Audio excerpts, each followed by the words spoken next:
여러분 안녕하십니까? 7월 둘째 주 세계는 경제는 시작합니다. 먼저 이번 주 톱 뉴스부터 정리합니다. 도널드 트럼프 미국 대통령의 관세가 다시 무대 중앙을 차지했습니다. 주 초반 우리나라와 일본에 보낸 서한을 공개하면서 오는 8월 1일 각각 25%의 상호 관세를 적용한다고 밝혔는데요. 동맹국 먼저 때리기라는 비판 섞인 해석이 나왔습니다. 트럼프 대통령은 각국에 연이어 관세 서한을 발송하면서 협상을 강조했는데 8월 1일이 확정된 날짜고 더 이상 연장은 없다고 못 박으면서 압박 수위를 높였습니다. 특히 우리나라를 향해서는 방위비 분담금을 더 내야 한다고 주장해서 동원할 수 있는 모든 카드를 다 꺼내 놓을 것임을 시사했습니다. 트럼프 대통령은 상호 관세뿐만 아니라 품목 관세 압박도 가했는데요. 반도체와 의약품 관세를 곧 발표하겠다면서 특히 의약품에는 최대 200%, 불의에는 또 50%의 관세를 때리겠다고 말했습니다. 상호 관세, 품목 관세까지 더해지면서 우리 정부와 관련 기업들은 발등에 불이 떨어졌는데 힘겨운 줄다리기의 본 게임이 드디어 시작이 됐습니다. 일론 머스크 테슬라 CEO는 감세 법안을 둘러싼 트럼프 대통령과의 대립각을 노골적으로 세웠습니다. 이 구체적인 내용을 언급하진 않았지만 이른바 아메리카당을 창당하겠다고 선언하면서 반 트럼프 세력의 선봉장 역할을 공식화했는데요. 머스크 리스크가 극에 달하면서 테슬라 주가는 맥없이 무너졌다가 주 후반 머스크가 이 로보택시 확대 계획 등 정치 대신 사업 얘기에 집중하자 반등하는 모습을 보이기도 했습니다. 뉴욕 증시에서는 새로운 이정표가 세워졌죠. 엔비디아가 글로벌 기업 가운데 처음으로 시가총액 4조 달러 고지에 올라섰습니다. 우리 돈으로 환산하면 5,500조 원에 달하는 이 어마어마한 규모인데 올해 글로벌 경제 순위 5위인 일본의 GDP에 버금가는 수준이고 국내 시총 1위 삼성전자의 13배에 달합니다. 엔비디아의 AI 독주 체제가 굳혀지면서 상대적으로 삼성전자는 허탈감이 더 클 수밖에 없는데요. 엎친 데 덮친 격으로 이번 주 발표된 삼성전자의 2분기 잠정 실적은 그야말로 쇼크 수준이었습니다. 영업이익 4조 6천억 원. 전년 대비 반토막 난 것으로 집계돼 반도체의 겨울이 유독 삼성에게만 길게 이어지고 있음을 나타냈습니다. 그런가 하면 한국은행은 시장의 예상대로 기준금리를 연 2.5%로 유지했습니다. 치솟는 집값과 가계부채 속에 돈을 더 풀 수 없는 상황이고 여기에 관세 불확실성까지 더해져서 운신의 폭이 전혀 없었다는 분석인데요. 실제로 이창용 한국은행 총재는 수도권을 중심으로 집값이 오르는 속도가 작년 8월보다 빠르다면서 주택시장 과열로 단기적으로 금융 안정 리스크가 급증했다고 설명했습니다. 자, 이상 이번 주 시장을 주목한 빅뉴스들 정리해봤는데요. 지금부터 심층 분석해 보겠습니다. 트럼프 미국 대통령이 상호 관세 부과 시점을 당초 7월 9일에서 8월 1일로 미뤘습니다. 그러면서 각국의 관세율을 통보하기 시작했는데요. 더 이상 연장은 없다면서 협상을 통해 낮추든지 아니면 받아들이든지 선택하라는 건데 일방적인 통보를 받은 입장에선 난감할 수밖에 없습니다. 시장에선 트럼프 대통령이 계속 말을 바꿔왔기 때문에 이 의도나 또는 시점의 의미를 너무 깊게 분석할 필요가 없다는 반응까지 나오는데요. 김성훈 기자와 자세히 짚어보겠습니다. 자, 김 기자, 일단 이번 주 상황을 좀 정리를 해보면 우리를 포함해서 몇 개 나라의 상호 관세율이 명시된 이 서한이 도착을 했고 또 8월 1일이라는 날짜가 제시가 됐어요. 네, 그렇습니다. 트럼프 대통령은 현지 시간 7일, 그러니까 당초 90일의 상호관세 유예기간 종료를 하루 남겨둔 시점에 8월 1일까지 연장하는 내용의 행정명령에 서명했습니다. 주요 협상국 57개 나라 가운데 아직 영국과 베트남 외에는 합의 타결 소식이 전해지지 않으면서 유예기간 연장이 불가피했다는 분석이 나오는데요. 월스트리트 저널은 무역 합의까지 더 많은 시간이 필요하다는 스콧 베센트 재무장관 등 참모진들의 요청에 트럼프 대통령이 유예 연장을 결정했다고 전했습니다. 행정명령 서명 이후에는 트럼프 대통령의 발언이 추가적인 혼란을 낳기도 했는데요. 협상국들의 다른 방식 제안에 열려 있다고 말한 대목인데 추가적인 연장 가능성을 시사한 겁니다.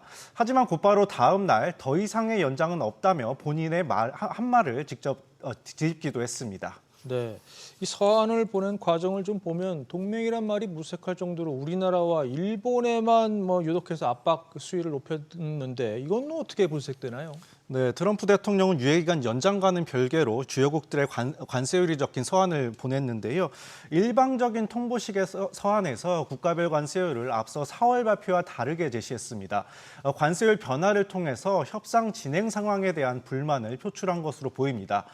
동맹이라도 할 말은 하겠다는 일본은 1%포인트 관세율을 높인 반면에 우리나라는 25%를 유지했습니다. 주목되는 점은 일본과 우리나라에 보낸 서한을 가장 먼저 소셜미디어를 통해 공개했다는 건데요. 뉴욕타임즈는 트럼프 대통령이 가장 가까운 동맹인 한국과 일본을 표적으로 삼았다면서 벼랑 끝 전술의 부활을 보여줬다고 분석했습니다. 동맹국도 예외는 없다는 일종의 충격요법으로 협상판을 다시 흔들고 다른 국가들과의 협상 동력으로 삼겠다는 포석으로 읽힙니다. 뉴욕타임즈는 또 아시아 국가들을 향해 이웃인 중국과 세계 최대 소비 경제인 미국 중 하나를 선택하도록 강요한 것이라면서 글로벌 공급망에서 중국을 고립시키려는 견제 의도도 있다고 봤습니다. 트럼프 대통령은 특히 우리나라를 향해서는 주한미군 주둔 비용을 너무 적게 지불하고 있다면서 방위비를 스스로 부담해야 한다고 콕 집어 지적했는데요. 1년에 100억 달러를 내야 한다고도 주장했는데 이는 우리 돈으로 13조 7천억 원 규모로 내년에 예정된 분담금의 9배 수준에 달합니다. 그렇군요. 어쨌든 관세 이슈가 워낙 지리하게 이렇게 질질 끌리는 모습을 보이다 보니까 피로감도 극에 달하고 있는데 시장에서는 이 같은 정책 행보를 어떻게 바라보고 있습니까? 네, 트럼프 대통령은 항상 겁을 먹고 물러선다는 뜻의 타코 행보를 되풀이했다는 반응인데요. 포브스는 트럼프 대통령이 지난 4월 1일 상호관세를 발표한 이후에 24차례에 걸쳐 자신이나 참모진의 말을 뒤집거나 변명했다고 지적했습니다. 여기에 스위스 투자은행 UBS의 전문가는 트럼프 대통령의 소셜미디어로 무역 관련 업데이트 내용을 추적하고 분석하는 건 쓸모없는 노력이라고까지 말했습니다. ING와 골드만삭스도 트럼프 대통령이 8월 1일이란 협상 마감 시한을 고수할 것이라고 확신하지 않는다는 반응을 보이는 등 전반적으로 시장의 신뢰는 깨진 분위기입니다. 예. 그런데 상호관세뿐만 아니라 지금 품목관세 압박 강도도 계속해서 세지고 있잖아요. 네, 맞습니다. 트럼프 대통령은 철강과 알루미늄에 이어서 구리에 대해서도 다음 달 1일부터 50%의 관세를 매기겠다고 밝혔습니다. 또 여러 차례 불공정을 주장해온 의약품에 대해서도 제약업체에게 1년에서 1년 반의 시간을 주고 의약품을 수입하도록 할 것이라면서 그 이후에 매우 높은 관세율인 200% 정도가 부과될 것이라고 예고했습니다. 반도체 역시 관세 부과 계획을 다시 강조했습니다. 트럼프 행정부는 국가안보 위협 시 대통령 권한으로 수입을 제한할 수 있다는 무역확장법 232조를 근거로 일정 조사를 거친 뒤에 품목별 관세 부과에 열을 올리고 있는데요. 상호관세의 경우 법적 근거를 둘러싼 논란이 있고 각국과의 협상에도 시일이 걸리는 만큼 상대적으로 제약이 덜한 품목별 관세를 먼저 밀어붙이겠다는 뜻으로 풀이됩니다. 구리의 경우 관세 발표 직후에 선물 가격이 하루 사이 13% 급등해서 1989년 이후 1일 최고 상승률을 기록하면서 시장에 충격을 줬는데요. 블룸버그는 미국이 IT 분야의 핵심 원자재인 구리의 절반가량을 해외에 의존하고 있고 단기간에 자국 생산을 늘리기 어려워서 결국 공급 부족 문제로 제조업에 타격을 입을 수 있다고 전망하기도 했습니다. 네. 이처럼 불확실성이 이어지고 있고 또 유동적인 상황이 머릿속에 있다 보니까 금융시장에서도 일단 지켜보자는 심리가 좀 강한 것 같아요.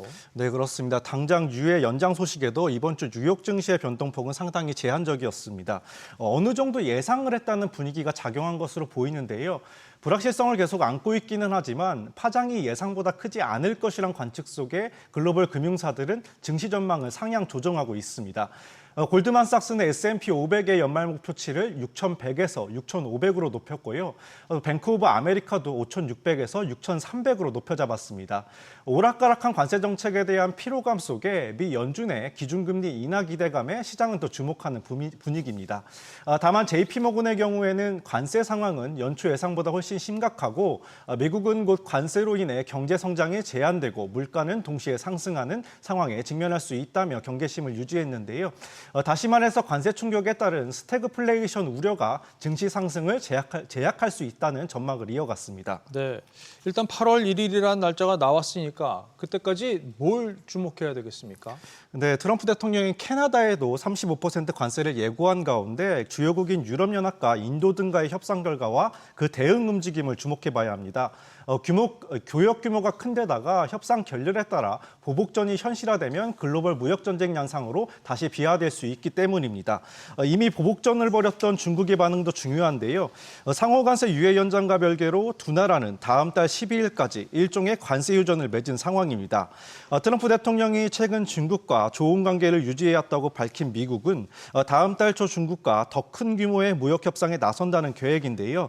시진핑 주석의 정치적 입지에 대한 추측이 무성한 상황에서 중국이 어떤 식으로 대응하느냐도 무역전쟁 향방을 크게 가를 전망입니다. 여기에 중국과 러시아가 포함된 신흥 경제국 연합체조 브릭스의 관세 대응 가능성도 변수로 부상하고 있는데요.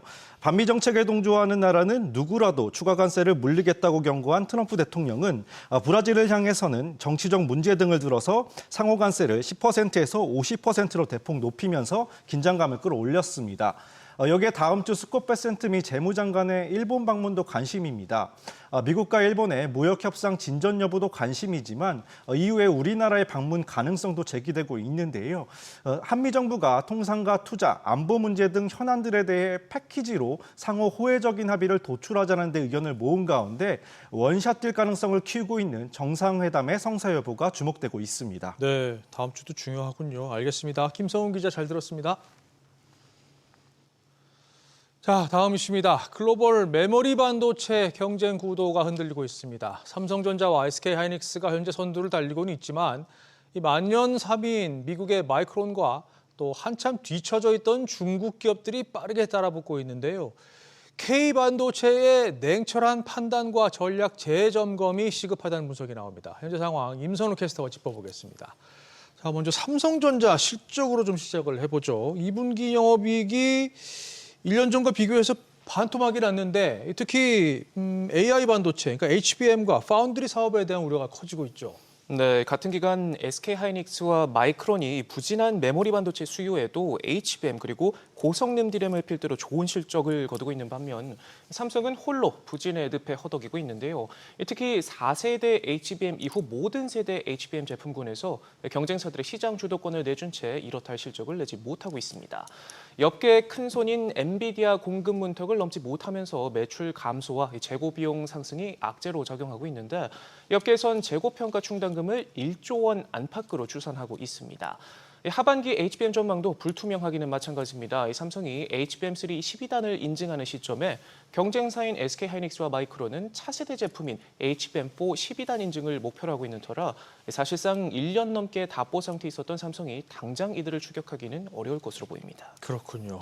자, 그렇고 시장 점유율에도 큰 변화가 있죠. 네, 1분기를 기준으로 보면 무엇보다도 마이크론의 성장세가 두드러지는데요. 글로벌 D램 시장에서 지난해 2분기 이후 올해 1분기까지 꾸준히 점유율을 높였습니다. 1년도 채 안 돼 6%포인트 가까이 끌어올렸는데 이 세계 최대 메모리 기업 삼성의 점유율 하락분을 사실상 그대로 가져왔습니다.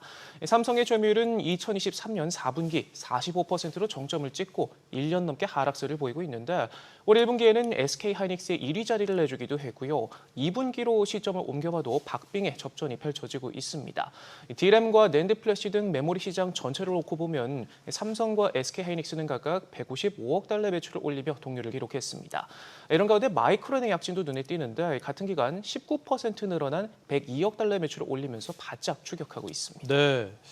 자, 삼성이 이렇게까지 힘을 못 쓴, 바꿔 얘기하면 마이크론이 이렇게까지 힘을 낸 배경이 뭔가요? 네, 엔비디아의 공급망에 들어갔느냐, 그러지 못했느냐가 희비를 갈랐는데 마이크론은 한국 업체들이 주도하던 고대역폭 메모리 HBM 시장에서 4세대 제품을 건너뛰고 5세대로 직행하는 강수를 뒀습니다.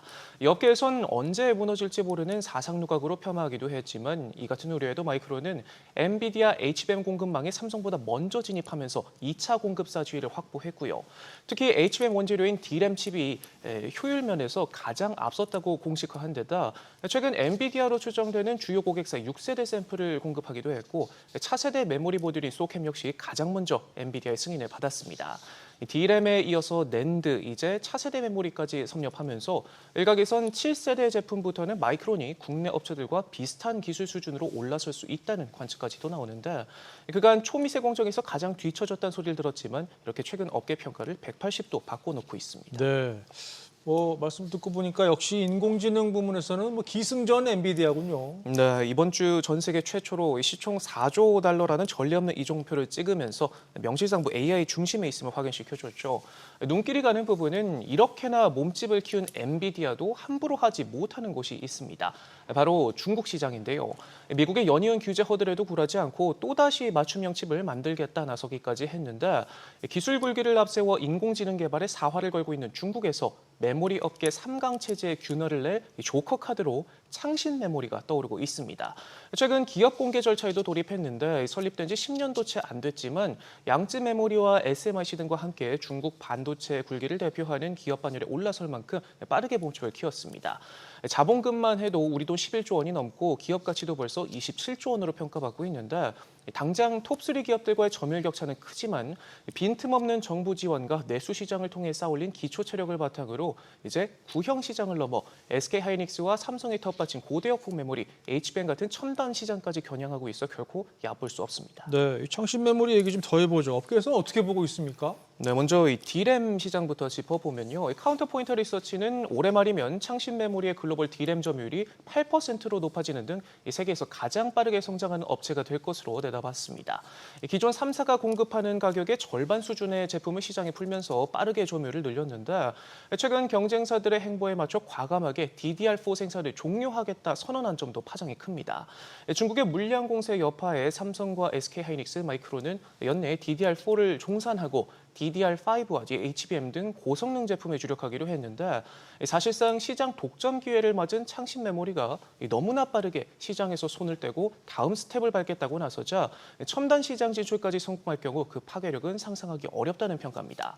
카운터포인트 리서치는 창신 메모리가 지난 1분기 1% 미만에 불과했던 DDR5 시장에서 올 연말이면 7%까지 점유율을 높이는 데 성공할 것이라는 전망을 내놨고 여기에 이어 이르면 올 하반기 4세대 HBM 대량 양산에 돌입할 수 있을 것으로 놓았는데요. 수율 개선에만 공을 들이는 게 아니라 라인 확충에도 대규모 투자를 병행하면서 올 4분기까지 HBM 전용 팹에서 월 5만 장 규모의 생산 능력을 갖출 것이라는 예상도 나오고 있고요. 내후년 곧장 5세대 개발을 목표로 달리고 있는데 SK하이닉스가 2년 전 5세대 개발을 완료한 점을 고려하면 이 기술 격차도 4년 정도로 확 좁혀졌습니다.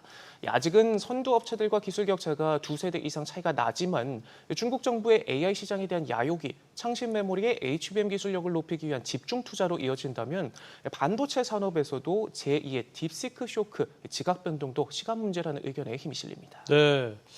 운전하는데 백미러만 보면 안 되겠죠. 사이드 미러도 보고 앞에도 보고 정신 바짝 차려야 되겠습니다. 무엇보다 네. 중국 정부가 앞장서서 지금 지원을 하고 있다는 게 큰 힘이 되고 있잖아요. 네, 그렇습니다. 지난해 전체 반도체 매출 대비 9.2%를 연구 개발에 쏟아넣을 만큼 사활을 걸면서 같은 기간 미국과 일본, 유럽 등이 비중을 줄인 것과 대비되는 모습을 보였는데요. 미국의 기술 통제를 뚫고 반도체 굴기에 올인하고 있는 중국의 약진은 우리가 메모리 강국의 명성만 믿고 안심할 수 없는 수준에 달아났습니다. 한때 우리가 압도했던 조선과 철강, 배터리 시장에서 중국이 현재 어깨를 나란히 하고 있다는 점을 감안하면 핵심 전략 산업이자 수출 천병인 반도체 분야도 경계를 늦춰서는 안 되는 상황입니다. 그렇군요. 알겠습니다. 임선욱 캐스터 잘 들었습니다. 자, 계속해서 이번 주 뉴스메이커들 만나보겠습니다. 고윤미 캐스터 전해주시죠. 네, 트럼프 미국 대통령의 거침없는 관세 행보에 시선이 고정된 한 주였습니다. 트럼프 대통령은 우리나라를 포함해 여러 국가들에게 오는 8월 1일부터 상호 관세를 부과하겠다는 서한을 보냈고요. 품목 관세 카드도 꺼내 들었는데 구리 수입품에는 50%의 관세를 부과할 것이라고 밝혔고 의약품에는 무려 200%에 달하는 관세를 매기겠다고 경고했습니다. 들어보시죠.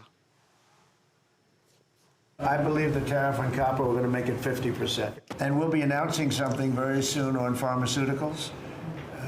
We're going to give people about a year and a half to come in, and after that, they're going to be tariffed if they have to bring the pharmaceuticals into the country, the drugs and other things into the country. They're going to be tariffed at a very, very high rate, like 200%. 트럼프 대통령은 또 파월 연준 의장에 대한 공세도 이어갔습니다. 자신의 관세 정책이 미국 경제에 호재로 작용하고 있다며 금리를 내리라고 연일 압박했는데요. 파월 의장은 항상 늦는 형편없는 사람이라며 즉시 사임해야 한다고 지적했습니다. He should resign immediately. We should get somebody in there that's going to lower interest rates. I think he's terrible. I think, look, we're paying, I call him too late. T-O-O, too late, like Too Tall Jones for the Dallas Cowboys, right? Too late. He's always late. But he wasn't late with Biden before the election. He was cutting him like crazy. 트럼프 대통령의 관세 폭탄에도 불구하고 뉴욕 증시는 사상 최고치를 갈아치우는 등 강세 흐름을 이어갔죠. 월가의 베테랑 투자자이자 대표적인 강세론자인 에디 아데니는 관세 영향이 놀라울 정도로 미미하다며 시장의 장기적인 전망이 밝다고 말했는데요.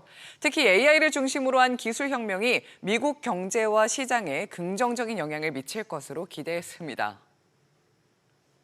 But I think the markets have figured out that this is going to get resolved in the next few months. When it comes to all this impact on the United States, so far it's been remarkable. The resilience of the economy has been absolutely remarkable. I think the U.S. stock market is doing what it's supposed to do. It's supposed to take the long view, and the long view is still quite optimistic, I think, with the technology revolution we're in, the digital revolution we're in, and likely to continue to have very positive impacts on the U.S. economy and productivity.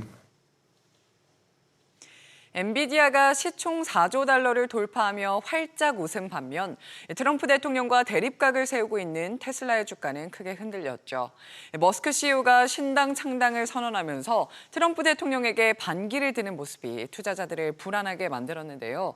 웨드부시의 대표적인 테슬라 강세론자인 댄 아이브스마저도 등을 돌린 모습입니다. 이 아이브스는 머스크가 선을 넘었다며 테슬라 이사회가 개입해야 할 시점에 도달했다고 촉구했습니다. I believe you've now hit a point. I think the board's going to have to get involved because this is now over. I think there's a line in the sand that he's now starting to cross, and that's the frustration. As someone that's a huge supporter of Tesla, autonomous, the golden age ahead, you cannot kind of go down this path.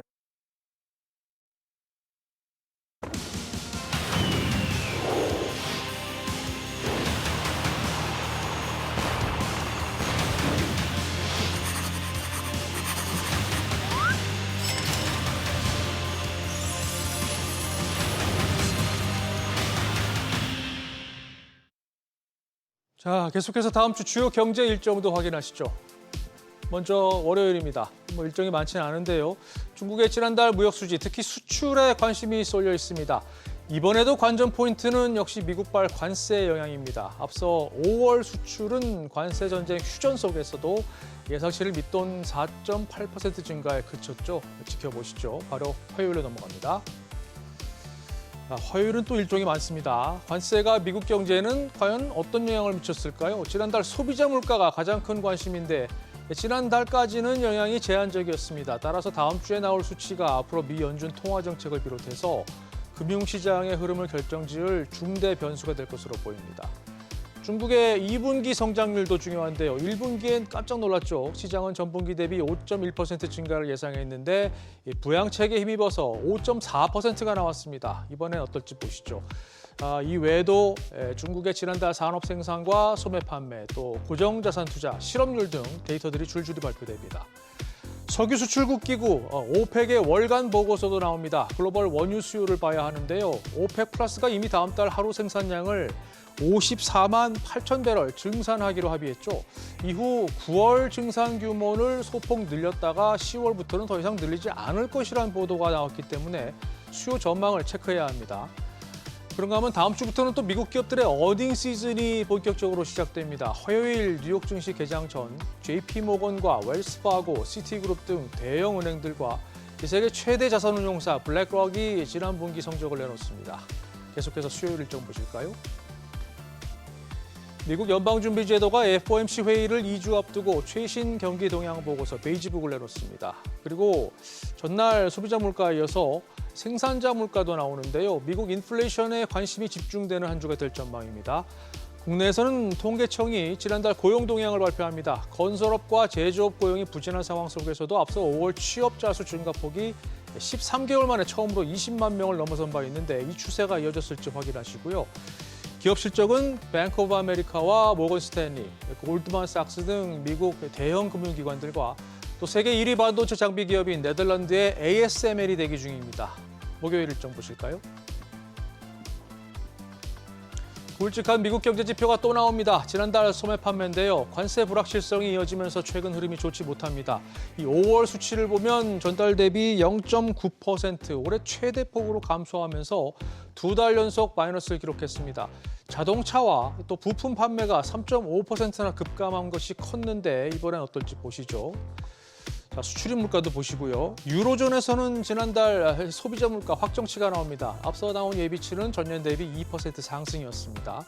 그리고 뉴욕 증시 마감 뒤 우리 시간으로는 금요일 새벽 넷플릭스 실적도 발표가 되는데요. 1분기 성적이 워낙 좋았고 가이던스도 예상을 웃돌았기 때문에 이른바 이 관세 방어주로서의 관심이 높습니다.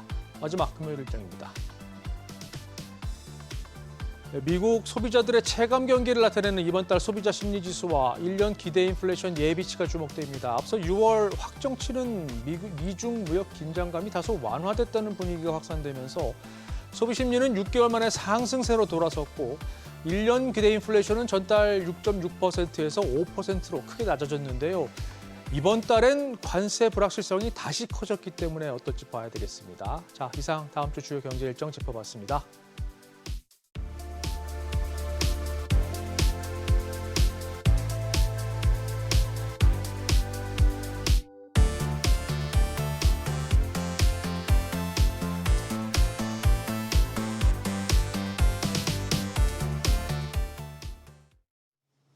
네, 세계는 경제는 오늘 저희가 준비한 내용 여기까지입니다. 다음 주에 뵙겠습니다. 고맙습니다.